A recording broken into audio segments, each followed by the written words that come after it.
Lectures and history lovers, we want to hear from you. Have you ever wondered how we choose the lectures we feature, or how many schools we reach out to, or maybe you have a question about a specific era of history we cover? We want to answer all of your questions in a special episode of the Lectures and History podcast coming out this fall. You can call or email your questions. Leave us a voicemail at 202-626-4600 with your name and question related to lectures and history. Or email us at podcasts@c-span.org. That's podcasts with an S at c-span.org. As our top students, write this number down, 202-626-4600, and leave your questions, your comments about the Lectures and History podcast by August 21st. New classes resume this fall. Thanks for making Lectures in History C-SPAN's #1 podcast.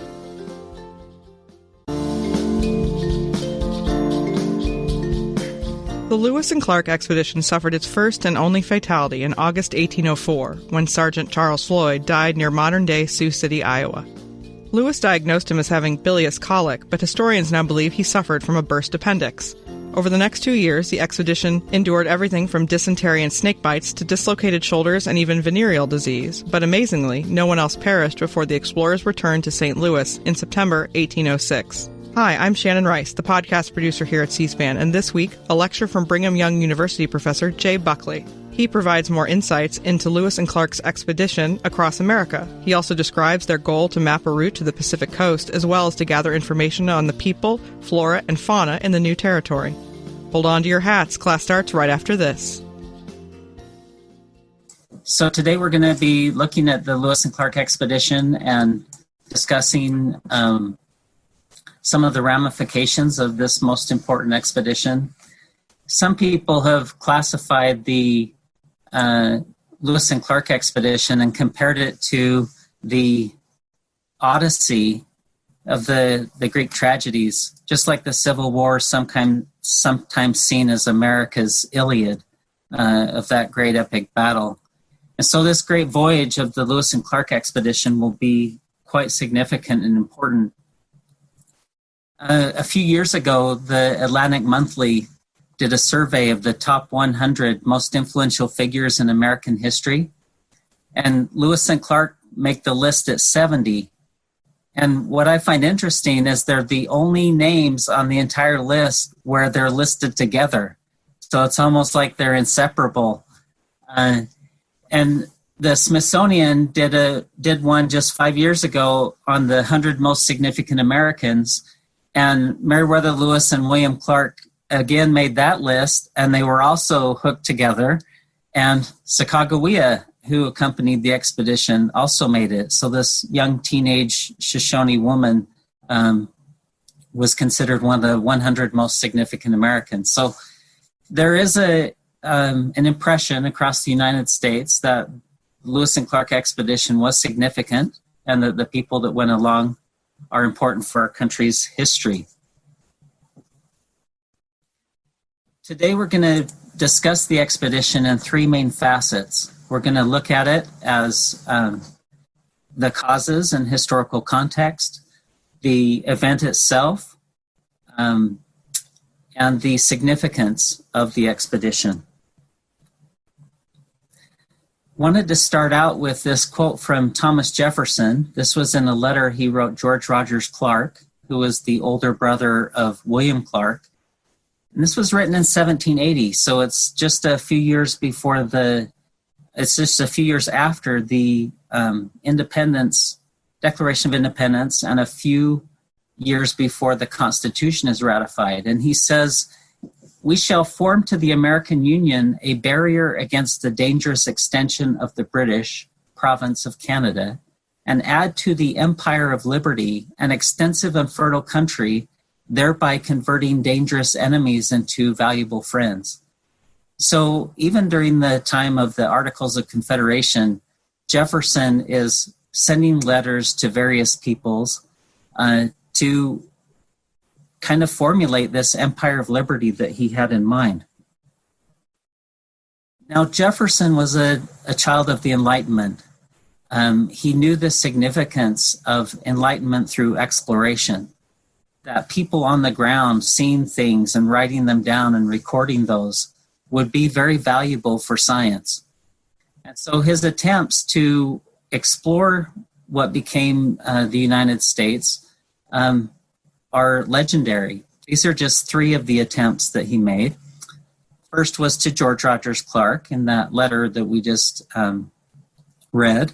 He was a military soldier who had won some campaigns during the American Revolution. And he said that he wanted him to lead this expedition. And Clark replied that he was not in very good health. But if he decided to do it in the future, he should think about asking his little brother, William, who will eventually join the Lewis and Clark expedition. So that's pretty cool. The second was John Ledyard. This explorer had an interesting idea that you could explore the western part of the Americas by coming from Russia. And so he actually tried to cross Russia and go through Kamchatka and Alaska to come down the coast, but he was stopped by Catherine the Great, one of the great Tsarinas from Russian history.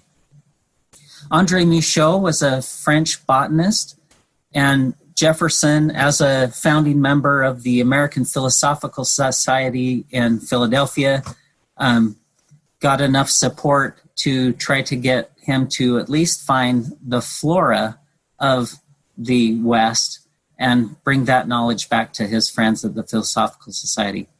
Unfortunately, all three of these expeditions do not reach their zenith, nor are they successful in the terms that Jefferson had hoped. When you look at a European depiction of North America in 1800, you see that the Spanish have been quite active along the California coast. There are some French and Spanish communities throughout the south and southeast, and then the pink indicates areas established or settled by the British in the colonies area. But Jefferson's vision of this Empire of Liberty was very powerful. You know, he may not have ever traveled west of the Blue Ridge Mountains, but his mind certainly traveled all the way to the Pacific. And in 1800, he learned from his friends in France that there had been a secret treaty at San Ildefonso in which the French had regained all of the area that had formerly been known as the Louisiana Purchase that had been given to Spain during the French and Indian War. And so this was pretty significant because France had been a growing empire and now was led by one of the great modern military figures, Napoleon. And so now there's not a crumbling, weak Spanish empire on America's western flank, but an aggressive, militaristic French opponent or potential opponent on the flank. The other thing that changed his way of thinking was the publication of a book. You know, Jefferson loved books. He collected thousands of them. He went into great expense and debt to do so. And when the Library of Congress burned down during the War of 1812, Jefferson actually gave much of his private library to form the corpus of the new Library of Congress. And as you go there, you can visit it and see some of the collections that Jefferson donated to the library. But he was very, very keen on this book by Alexander Mackenzie because Voyages from Montreal to the Pacific was a northwestern fur trader's account of traveling along the rivers and streams to the Pacific Ocean. And even though it was too far north into Canada to be effective for year-round travel, this greatly intrigued Jefferson because Mackenzie had postulated to the British that they could take control of the entire fur trade of North America if they put a monopolistic control into something like either the Hudson's Bay Company or the Northwest Company to take this over. Jefferson did not want America to miss out on the fur bounties of the American West. He also wanted to have this utilitarian knowledge that the Enlightenment demanded and expected. And with the 1800 election, he had now been catapulted into becoming the second president of the United States of America, third president, excuse me. And his geopolitical issues and intrigues with outside and inside forces almost compelled him to do something about it. So he sends messages and diplomats to France to ask Napoleon if he would be willing to sell what became known as the Louisiana Purchase. And it took several years for this to happen, but eventually it did on the 30th of April, 1803. This tract of land stretching from the Gulf of Mexico to the Canadian Shield was 828,000 square miles of land, draining much of what flowed into the Mississippi and Missouri rivers. This was a huge territory in which the native people still claimed right of occupancy, but America was purchasing the right of discovery from France. Jefferson announced this to the American people on the 4th of July in 1803 and saw this as a great boon for the country to double its size like this. He said, "I look to the duplication of this area as a great achievement to the mass of happiness which is to ensue." And then postulated, is it not better that the opposite bank of the Mississippi should be settled by our own brethren and children than by strangers of another family? So he's having this vision now of America expanding even beyond the boundaries of the Mississippi, which had been the boundary line in 1783 at the conclusion of the American Revolution. And this enlightenment through exploration was to take a number of turns, but most significant were the scientific questioning, scientific method, and real-time reasoning that would occur with explorers that were on the ground. And his idea for this Empire of Liberty was one in which America would spread, perhaps from sea to shining sea, but at this time that was quite a dangerous proposition because there was a French philosopher by the name of Montesquieu who said that republics could not exist in very large continental ways because the further away you were from the periphery, the more prone or apt those fringes would spin off from the center. And so the question of how big a republic could get and still function was still undetermined. And so America became this great experiment for the expansion of freedom and democracy and equality. There were a number of explorers that went west during Jefferson's tenure in office. We will focus on this red line where the Lewis and Clark expedition embarked from, they embarked from really the Falls of the Ohio up here all the way down to St. Louis and then the St. Louis portion to the Columbia. But you'll also notice that Zebulon Pike went on several expeditions. He explored the headwaters of the Mississippi, arriving at Lake Itasca. And he also went on a southwestern expedition to find the headwaters of the Red River and eventually was arrested by the Spanish and transported through Spain and back around to Natchitoches. The Freeman Custis expedition embarked up the Red River, and there was another expedition by Hunter and Dunbar that went up the Washita. And there was another expedition proposed to go up the Platte River, but it never happened. So there were lots of designs to try to explore these major river systems.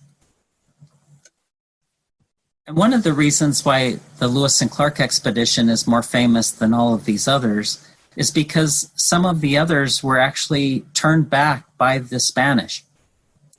In the case of Pike, he was arrested along with his men and taken under house arrest down to Santa Fe and then down to Chihuahua.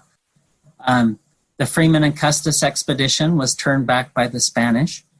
The Hunter and Dunbar expedition went to the hot springs in Arkansas. They had some R&R there with the minerals and then returned home. And the Stephen Long expedition won't occur until 1819, so it's down the road. Are you aware that Lewis and Clark there were four different attempts by the Spanish to arrest Lewis and Clark. And they sent out expeditions to apprehend them, and they came within a few hundred miles on two occasions to nearly arrest them. The Jefferson's instructions to Lewis were quite clear. The object of your mission is to explore the Missouri River and such principal stream of it as by its course and communication with the water of the Pacific Ocean may offer the most direct and practicable water communication across this continent for the purposes of commerce. And this was Jefferson's letter to Lewis that became kind of his marching orders. Lewis knew that, this letter to Lewis was epic. It's over 6 pages long. It has a whole list of things that Jefferson wants him to do. And so he writes a letter to his friend William Clark, who he had served under in a campaign in the 1790s, asking him to join him as a co-commander. And he says, if there's anything under these circumstances in this enterprise which would induce you to participate with me in its fatigues, its dangers, its honors, believe me, there's no man on earth with whom I should feel equal pleasure in sharing them as with yourself. So this was an invitation for Clark to join him in an equal capacity, even though the president and the Secretary of War had not given permission for that rank. And Clark wrote back and said, I cheerfully join you in an official character, as mentioned in your letter, to partake of all the dangers, difficulties, and fatigues, and I anticipate the honors and rewards of the result of such an enterprise, should we be successful in accomplishing it. So this was a pretty exciting time for Lewis and Clark as they began preparing, now that the official news had been released in July, for the following year's exploration. And you can see this journey that Lewis and Clark will head on. This is about 8,000 miles, and it's going to be a very long trip, 864 days that they'll be gone. So this was a major expedition, and it required a lot of logistical preparation. One of the first things they did was try to find out about the region. So they gathered maps that had been published about the area. And I love this map by Nicholas King. It's called The Map of the Western Part of North America. And you can see that the Mississippi River and the Great Lakes, and even the route of the Canadians, is quite well defined, as is the Pacific coast, where Vancouver and Captain Cook and others had mapped and charted the Pacific coast. But I love this word right in the middle. I've looked at hundreds and hundreds of maps in my life, and this is the only time I've found this word. I've blown it up so you can read it, and it says conjectural. Basically, that means we don't know what's there. And this is amazing because Lewis and Clark are pretty much, they know where their destination is, but they're not quite sure what they're going to encounter in the interim. There were all kinds of stories of what they might find. They might find exotic animals or blue-eyed Welshmen living up near the Mandan, lost tribes of Israel, mountains of silver, mountains of salt, a Northwest Passage, large furry beaver that were 6 feet long. I mean, who knew what to expect in this area? So they're kind of exploring naturalists, that they're going to pay attention to the flora and the fauna and the landscape and the native peoples to try to understand better what's going on in that region. Now, they also knew that if they got onto the Great Plains and there weren't any trees to build boats, that they may need to have another form of transportation. So Lewis devised an erector set boat called the Experiment that he could put together and cover with hides in the event that they needed a boat and they didn't have any trees. The fact is, after they crossed the Great Falls of the Missouri, they did need additional craft, and they put this boat together But unfortunately, they didn't bring any duct tape or caulk to keep the seams from leaking. So the boat ended up not being as useful for that purpose as they'd hoped. He also made one of his important acquisitions, and he bought a Newfoundland dog named Seaman.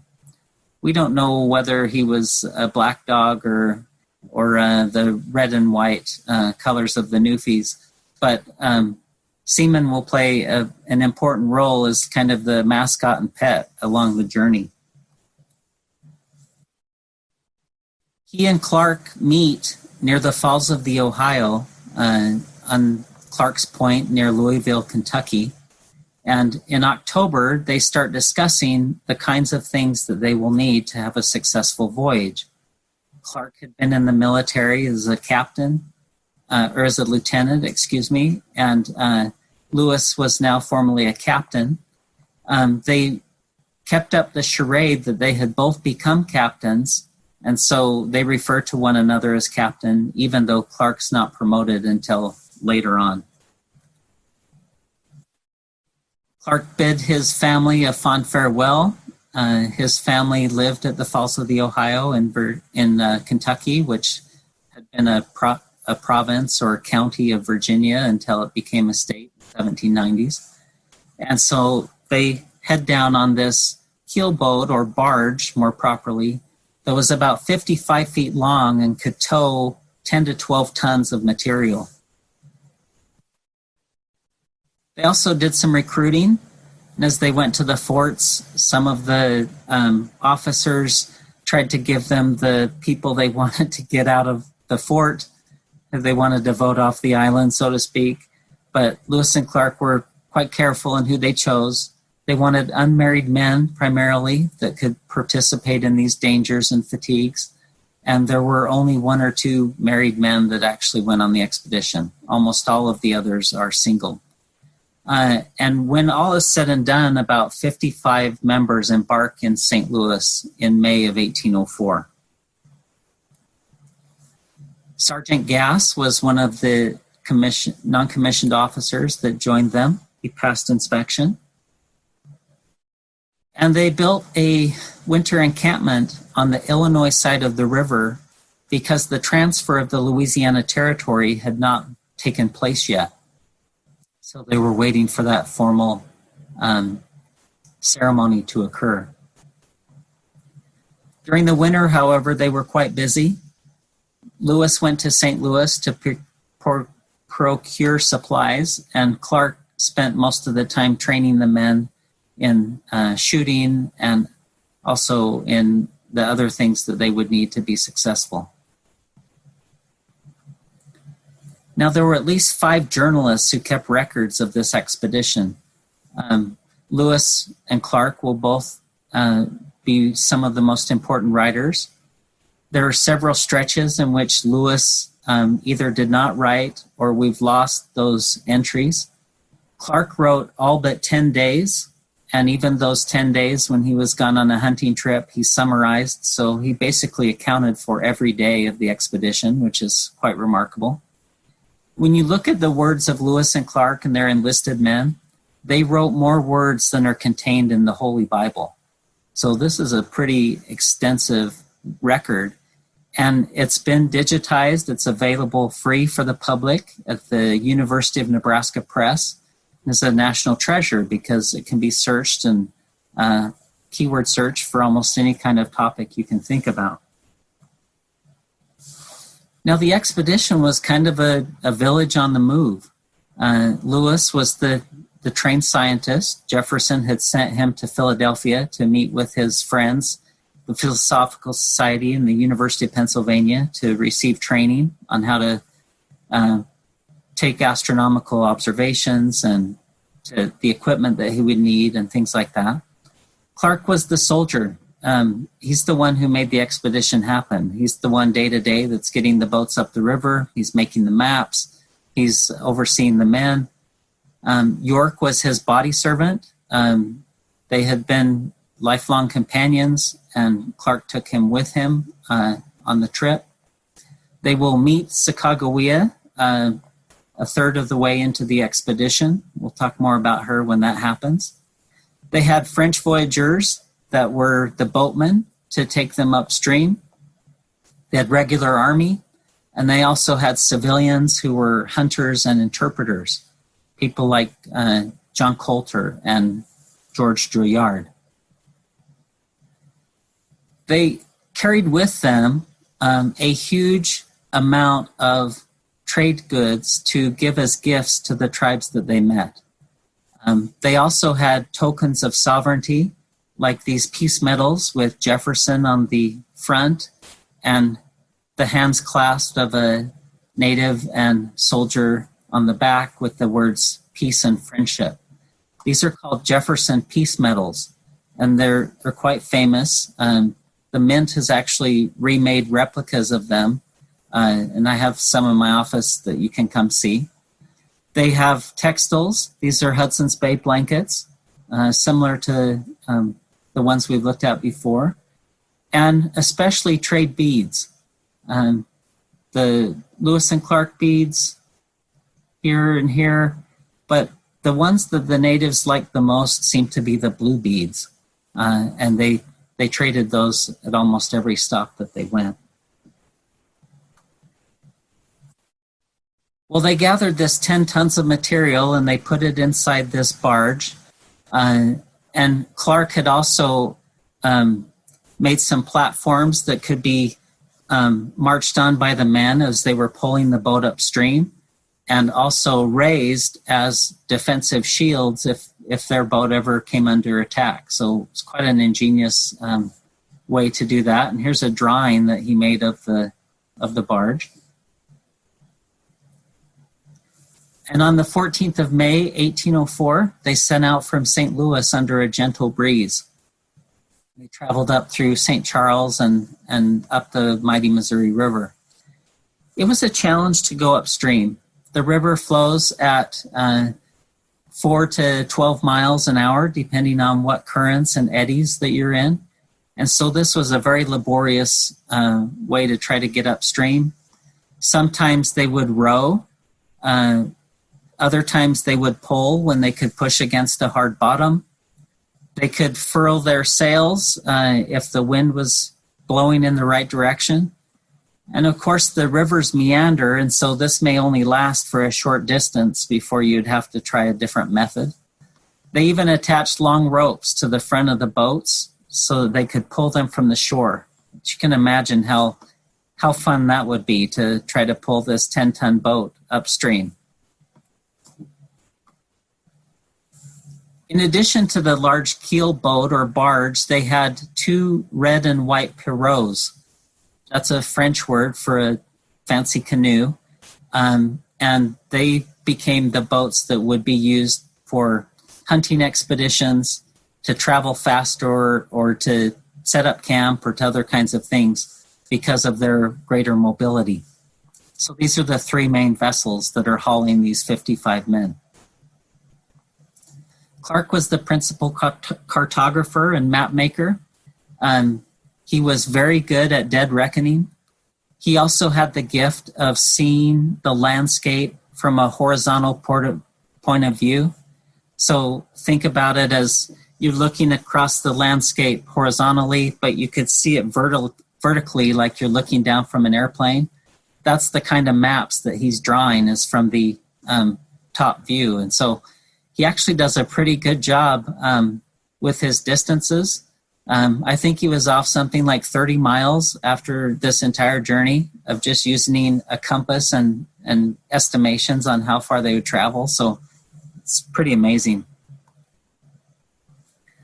They did run into some trouble. They'd get stuck on sandbars or have trees try to tip them over. But there were also moments of fun and levity where they would play the fiddle and dance around the campfire. If you did not follow the rules, there were consequences. In this case, the Army required flogging. And so this involved a cat of 9 tails. You can see the whip here, and it would do massive damage to your back. And they would lay these on usually 25 strokes for offenses, sometimes 50, and in one case 100 The person couldn't even walk for several days after receiving that, as you can imagine. Their trip upstream was full of adventure. Initially, the French knew a lot of the names that native peoples and French referred to certain places, and so that's what they were using as their names. The further along into the trip that they go, they start naming the rivers and streams for people that they know and friends back home, even the President of the United States. So kind of changes over the course of time.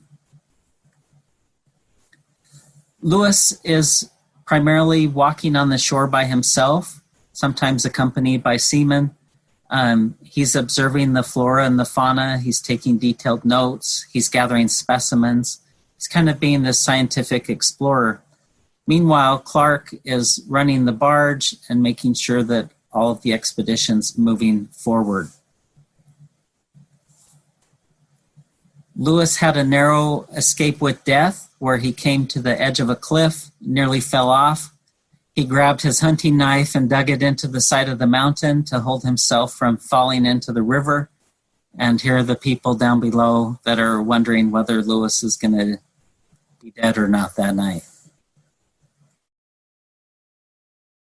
We'll talk about how Lewis actually dies next on Friday. So hopefully you're enjoying By His Own Hand, the mysterious death of Meriwether Lewis.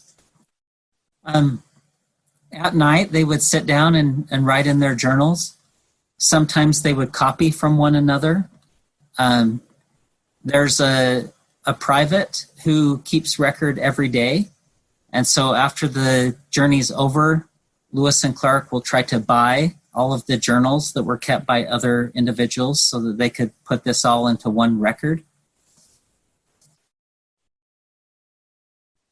And they're also noting the flora and fauna. In this case, Lewis and Clark discover, according to the scientific Linnaean system, 178 plants and 122 animals that were new to science. So this was quite remarkable. And you read their descriptions of how they spent half a day pouring water into a prairie dog hole up in South Dakota where they were trying to catch one. And believe it or not, they did. And they made a little cage for it, and they kept it alive all winter, and they sent it back to Thomas Jefferson as a gift. So can you imagine how many stamps you'd put on a prairie dog to mail it to Monticello? Well, they also encountered animals that they had heard about but didn't see, and we'll discuss the grizzly bear nation when we arrive to Montana. On the 4th of July, they stopped at a creek and they named it Independence Creek. They fired shots and cannon and drank the last of their whiskey as a celebration of Independence Day. And like I mentioned, the most expensive things they took with them, besides the scientific equipment, were Indian presents. They spent almost $700 on that, which was a huge amount of money at the time. And you can see the kinds of things that they took. Their first encounter with native peoples occurred near present-day Council Bluff, Iowa, and Omaha, Nebraska. It's named Council Bluff because of this council that took place in August of 1804 when they met members of the Oto and Missouri nations. And they had, they did their little get-together where they would have a military parade. They would show some of the cool things they brought along, like a magnifying glass and an air gun and things like that. And eventually this ended up being quite nice because the natives invited them to a barbecue. They brought bison and pemmican and melons, and both of them exchanged different kinds of food and had a little get-together in August of 1804. The only death of any member of the expedition occurred just north of there when Sergeant Floyd died, likely from a burst appendicitis or some kind of an internal organs malfunction. and he was buried in a site called Floyd's Bluff near Sioux City, Iowa. As they moved upstream, they encountered the mighty Lakota Nation. The Lakotas are the western band of the Teton Sioux and are comprised of 7 main bands. This encounter was one that was filled with difficulty because the Lakotas already had trading relationships with the British. And the story that Lewis and Clark were telling, that they wanted all of the tribes to become peaceful, they wanted to build fortifications for the fur trade where they could exchange goods, did not sit well with the Lakotas because they already had the trade goods that they needed, and they didn't want their neighbors to acquire any of them. So they tried to prevent Lewis and Clark from proceeding forward. They took hold of the tow rope and held their boat. Clark grabbed his sword and he said, "We are not a bunch of women. We will defend our boat with our lives," and makes all of these grand proclamations. But fortunately, cooler heads prevail, and this gentleman, Black Buffalo, will tell everyone to calm down, and eventually they give them more gifts and are able to move forward. But this was seen as one of the potential obstacles of ascending the Missouri, was to either get past the Lakotas or have a confrontation. Now, fortunately for Lewis and Clark, after the expedition, Clark will spend a lot of attention and time as Indian agent in formulating a very positive relationship with the Lakotas, and they actually become United States allies up until the 1850s. So for almost 50 years, Clark is able to negotiate a peaceful outcome between the United States and the Lakotas, which is a pretty cool thing to study. Further upstream, they come to the earth lodges of the Arikara villages. This is near where the Grand River flows into the Missouri. And the Arikaras were a very hospitable and prosperous people, and they have a very enjoyable stay with them. Lewis and Clark make promises to tribes that on their return trip, if there's anyone from their villages who want to return, that they will take them. Unfortunately, one of the men who decides to do this is an Arikara chief who travels back east and actually dies from disease. And so when the news of that comes back, the Arikaras are greatly disappointed. Some of them suspect foul play, even though there wasn't anything nefarious that went on. But it ends up being a problem that will last until 1823. And there's actually a war fought between fur traders and Arikaras in 1823 that kind of result from this Arikara leader dying from disease. When they arrive in North Dakota at the Knife River villages, they meet the Mandan and Hidatsa peoples. These villages spread along the river were quite important. Lewis and Clark decided to winter there. It was already November. It was getting very cold. They knew the river would ice over, and so they asked the Mandan if they could winter with them, and they build a fort, and they name it Fort Mandan. While at the fort, this is the second fort that Lewis and Clark's men construct. Remember, they had built one for the winter of 1803-04 down in Illinois. This one is built in North Dakota near present-day Bismarck, and they'll also build one on the Pacific coast for the following winter. So those are the 3 posts that they'll erect. They have the great fortune of meeting Sacagawea. And even though this was a Shoshone girl who'd been captured or enslaved by the Hidatsas when she was 8 or 9 years old, she was now a young teenager. She was a plural wife of a Northwest Company trader, Toussaint Charbonneau, and was pregnant with their first child, who Meriwether Lewis delivers during the winter in February, and they name it Jean-Baptiste Charbonneau. This little baby goes on the expedition with them, along with Sacagawea. So this is an amazing story. They also take her husband along as an interpreter, and both of them are important liaisons when they arrive at the Shoshone villages in the Continental Divide. Clark's enslaved man York was also big medicine to many tribes. There was a tradition among Plains people that when you were in mourning, you would paint your body with ashes to become black. But when they tried to rub his skin and the ash didn't come off, they thought this was very significant. And so there are lots of interactions between the natives and York that are recorded in the diaries because of this interchange. It was very, very cold in North Dakota that winter. It got below 60 degrees Fahrenheit, below zero, before their last thermometer broke. And people were getting frostbitten in places you don't want to be frostbitten and having a really hard time trying to keep away from the elements. But they did spend time foraging things that they could exchange for the Mandan for corn, because the Mandan corn pretty much was the main food source for them that whole winter.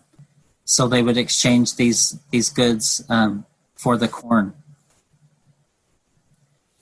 They also joined the Mandan in pursuing the Lakotas who raided the Mandan village in a short foray in February of 1805. One of the Mandan leaders that they become quite close to is a man named Sheheke Shote, known as the Big White or the Big White Coyote. And Sheheke Shote is going to be an important figure because on the return journey, he travels back with Lewis and Clark to meet with Thomas Jefferson. And we have the documents and records of these interactions between Sheheke Shote and the president. They're quite fascinating to study. But then it takes them 2 or 3 years to try to get him home. And I already told you about the troubles they had getting the news of the Arikara leader's death back home. And so to take the Mandan chief all the way back up to North Dakota became a Herculean effort that required a huge fur company to help transport him back. And so that expense from bringing Sheheke Shote, his wife and children back to the Mandans will be one of the factors that causes Meriwether Lewis to become financially indebted.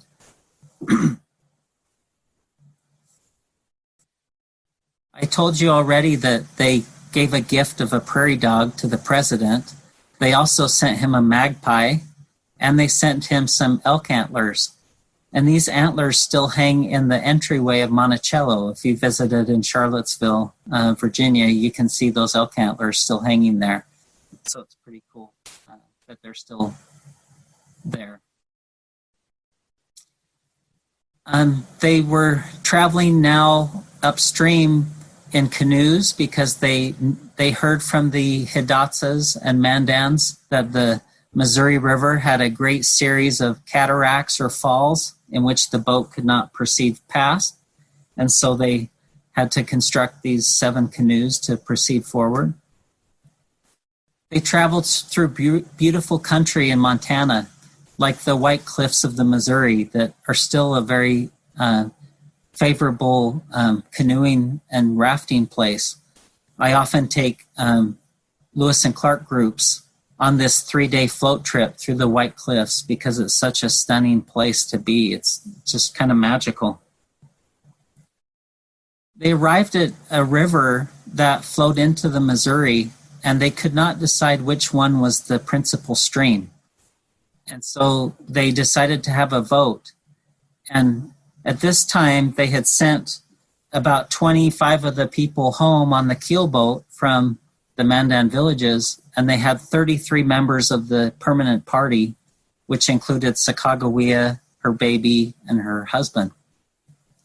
They arrived at this river and they had a vote on which was the stream. Was it the one to the right, which was kind of muddy and looked just like the Missouri had for a year and a half, or was it the clearer stream to the west? And 31 people voted that it was the stream to the north, the muddy stream. And Lewis and Clark are the only ones who voted that it was the clear stream to the west. Well, they didn't want to make the wrong decision, so they decided to send some groups to explore them for a couple days. And so they explored and came back, and they gave their reports, and they had another vote. Guess what the vote was? Exactly the same, 31-2. Well, they decided to follow the captains because it was their choice and it'd be their responsibility. And fortunately, they chose correctly.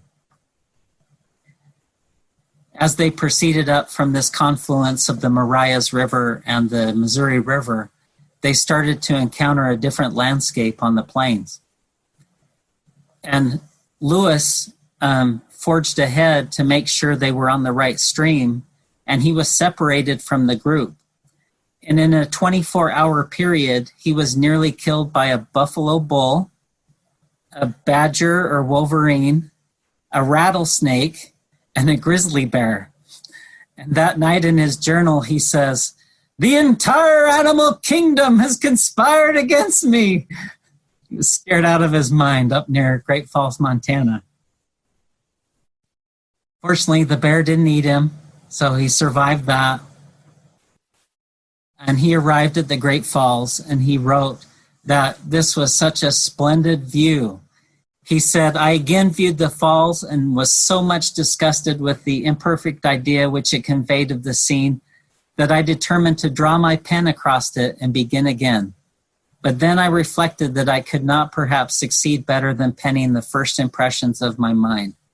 So he's giving this idea that he just can't write down how cool this place is.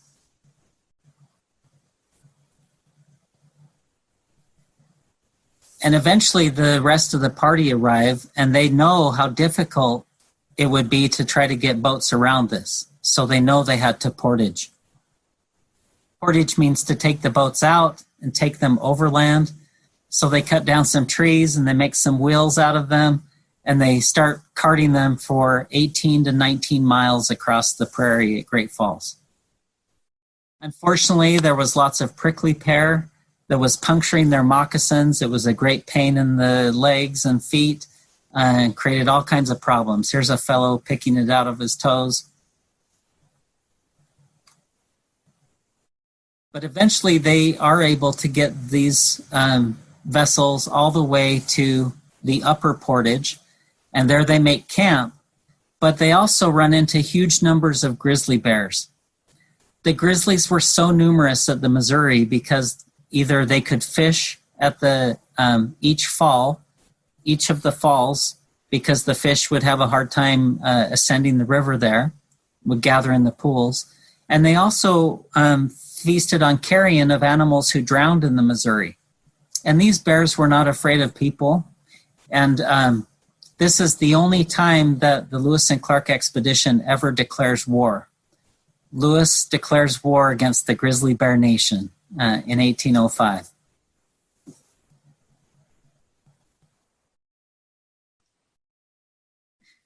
They also proceed forward and are excited to meet the Shoshone people.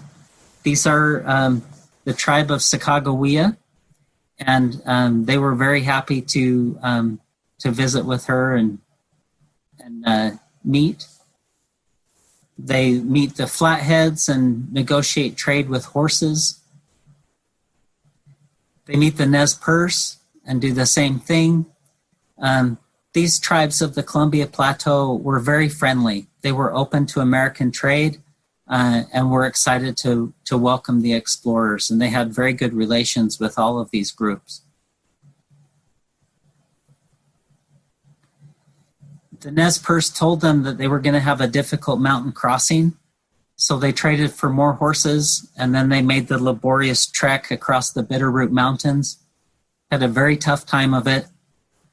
They eventually come to Lolo Pass, and they see these Rocky Mountains were not a single chain of mountains like they had anticipated, but were mountain range upon mountain range. It was kind of demoralizing for them, but they proceeded on.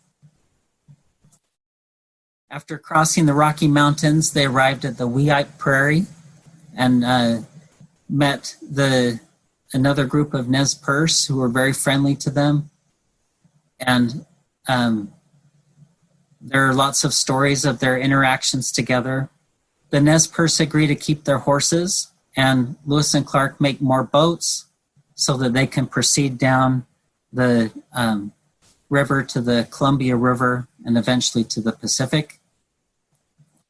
And as they shoot the rapids at places like the Dalles, native peoples line up on the banks thinking these crazy white men are going to crash and we can take whatever floats to the bank, but they make it through. And eventually they arrive at the Pacific Ocean in November of 1805. Now we don't have much more time to discuss their return trip, but I'll review that with you when we meet again on Friday.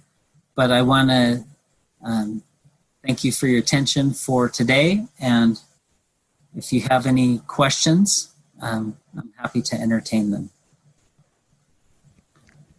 Professor, I have a really quick question. Go ahead. I was wondering if Lewis and Clark, if we know if they were aware that the Spanish were trying to arrest them. They were not. And in fact, one of the fellows that had sent out or told the Spanish that Lewis and Clark were even going was the commanding general of the United States Army. His name was James Wilkinson. And we'll be talking about James Wilkinson as a potential figure in the eventual death of Meriwether Lewis. So they weren't aware that the Spanish were after them, but they did learn later that the Spanish had turned back these other expeditions. Great question. Anything else? Well, thanks for your attention. Hope you enjoyed this, and we'll talk to you on Friday. Thanks for listening to C-SPAN's Lectures in History podcast. If you're interested in hearing more history, check out Season 2 of the Presidential Recordings podcast. The second season focuses on taped conversations between President Richard Nixon on topics ranging from the Watergate scandal to his nominees for the Supreme Court. The Presidential Recordings podcast is available wherever you get your podcasts.